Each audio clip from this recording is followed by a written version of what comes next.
محبوب کریم صلی اللہ علیہ وسلم نے ارشاد فرمایا کہ اللہ عز و جل لیرفع درجۃ للعبد الصالح فی الجنہ، فرمایا کل قیامت کا دن ہوگا، اللہ جنت کے اندر ایک بندے کے درجے کو بلند کرے گا۔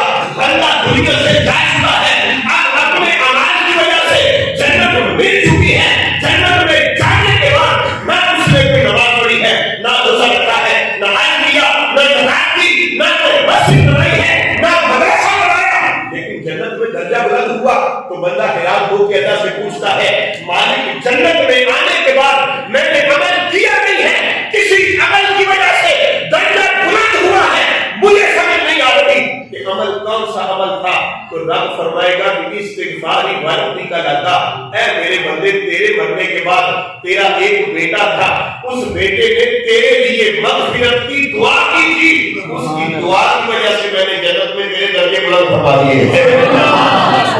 اور اسی طرح درجنوں مثالیں ہیں، صحابہ کرام باقاعدہ پوچھنے آتے، حضرت سعد بن عبادہ کی ماں کا وصال ہوا، والدہ دنیا سے چلی گئی تو سرکار کی بات مان کر میں آ کے کہنے لگے ان ام سعد مات، یا رسول اللہ سعد کی ماں کا وصال ہو چکا ہے، میری ماں دنیا سے چلی گئی ہے، میں یہ پوچھنے آیا ہوں فَأَيُّ الصَّدَقَةِ أَفْضَلُ، کون سا صدقہ افضل رہے گا کہ ان کو ثواب پہنچانا چاہتا ہوں، ماں قبر میں ہے، دنیا سے چلی گئی ہے، سجدہ کرنا ہے، کون سا کروں؟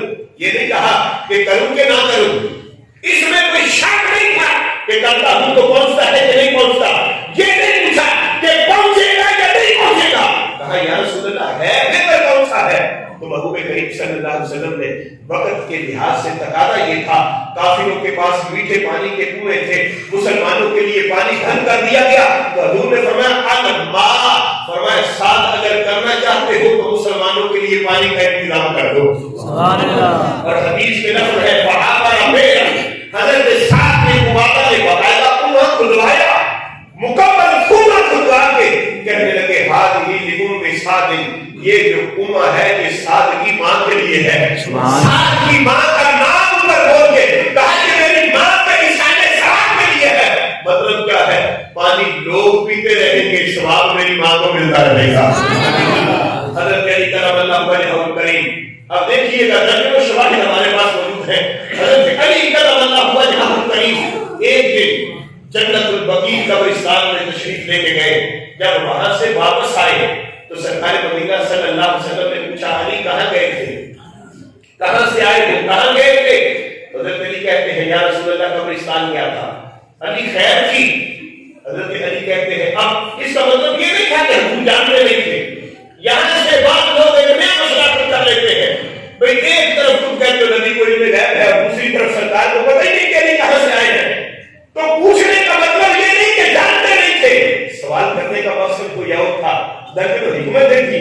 اگر ہر جگہ سوال کرنا اس بات کی علامت ہے کہ جانتے نہیں تھے تو تب پوچھا ہے، تو پھر بتایا جائے اللہ نے حضرت موسیٰ سے کیوں پوچھا تھا ما تلک بیمینک یا موسیٰ، اے موسیٰ تیرے ہاتھ میں کیا ہے؟ کیا رب نہیں جانتا تھا؟